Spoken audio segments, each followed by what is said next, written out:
Well, joining me today to look through all of those are the lawyer, Kelly Hyman. She's in Fort Lauderdale, Florida, and also the former special advisor to Bill Clinton, Sidney Blumenthal. He's here in Washington, D.C. Very nice to see you both. And let's begin with the mood of the country, if you like. I mean, it's quite striking to me coming to Washington, D.C., how you can't see the White House if you're on ground level because it's got barriers all the way around it. You can, of course, from my position. A lot of shops are being boarded up. What is this trouble, Kelly Hyman, that people are afraid of?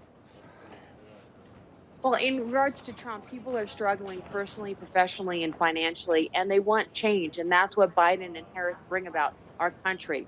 We are a divided country in the U.S., and I believe that Biden and Harris will unite our country and bring us back together. Do you think, Sidney, there is actually a serious danger of unrest on the streets? We know, of course, in a number of American cities over the summer, there has been a lot of disturbances. I think there's a possibility of that. I wouldn't discount it at all. Trump has announced that he wants to claim victory on election night before the votes are counted, before there's a consensus of news organizations about who has won. He wants to preempt that. That's part of his strategy of confounding the vote counting and create court cases to prevent the certification of the states and move it forward. He doesn't really he knows he cannot win the election, so he has this strategy. I also know that there are groups of people in Washington, where I live, especially young people on Facebook pages who are prepared to march on the White House when he does that. And I think it'll just be the beginning. We've seen incidents already in Texas where a Trump truck caravan attacked a Biden bus. Trump retweeted that and praised it, and the FBI announced there would be an investigation, and Trump has now attacked the FBI. So the incitement level and the possibility of conflict are rising here. Kelly, do you think that if there hadn't been COVID, that Tim Stanley would have been right, and that the economic record of the United States under Donald Trump would have seen him coasting to a second term? No, I don't believe so. I believe that Trump inherited the Obama-Biden economy, and because of that, got the benefit of it. And he measures everything, Donald Trump, on the stock market, and that's what not the American people value. People here are struggling personally, professionally, and financially, and that's under Trump's watch because of the way that he handled COVID. But I don't believe that he would have gone straight through to his second term because of that. I mean, that takes us, doesn't it, Kelly, to that Wall Street Journal article attacking Bidenomics and basically claiming that Donald Trump's done much better than Barack Obama. What did you make of that?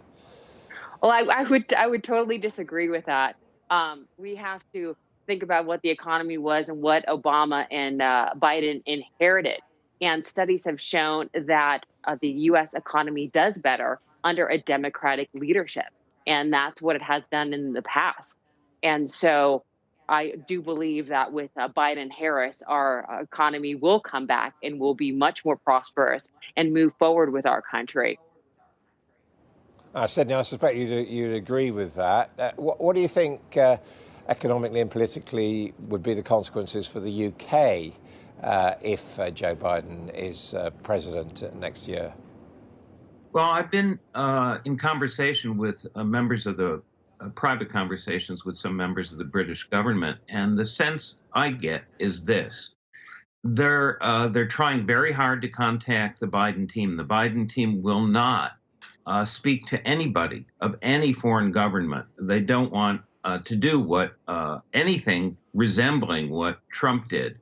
That was not only inappropriate but criminal, as we saw in the Michael Flynn case, in speaking to the Russians. But what I understand is they wish for an immediate relationship with the Biden administration to launch an initiative on climate change, and they understand the very difficult politics that lay ahead on Brexit, especially the backstop in Ireland, where Biden is very committed. But the immediate question is, what do you do about recognizing Biden in a situation where Trump will be fighting all the way through with court cases and refusing to concede?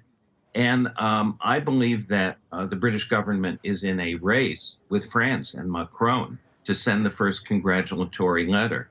And if Britain wishes in the beginning, or the Johnson government, to have a decent relationship with the Biden administration, it's going to have to begin in this utterly fraught political situation in which they send a congratulatory letter at some point when Donald Trump may well be fighting Joe Biden over the election. Oh, that'd be fascinating. And Kelly, just finally, what about Joe Biden, the man? E.J. Dionne, very much sort of lead commentator in the Washington Post there, praises him personally very much. I mean, have we got it wrong in the UK, who you know, frankly, a lot of the commentary, because of that plagiarism and because of his age, is rather patronising towards Joe Biden? I think that Joe Biden is going to unite our country in the U.S., but he's also going to unite us with our allies. We have to remember about Trump and the way he's run his administration. He has basically kissed up to dictators, and he's alienated our allies. And Biden wants to unite our country and bring us back together. And I think it's going to be good not only for the U.S., but for the U.K. if Biden is elected in 2020. Thank you both very much indeed for joining us. Splendid backdrops there. In Sydney's case, of course, he's got copies of his award-winning books, his biography of Lincoln there. I should have mentioned that earlier on.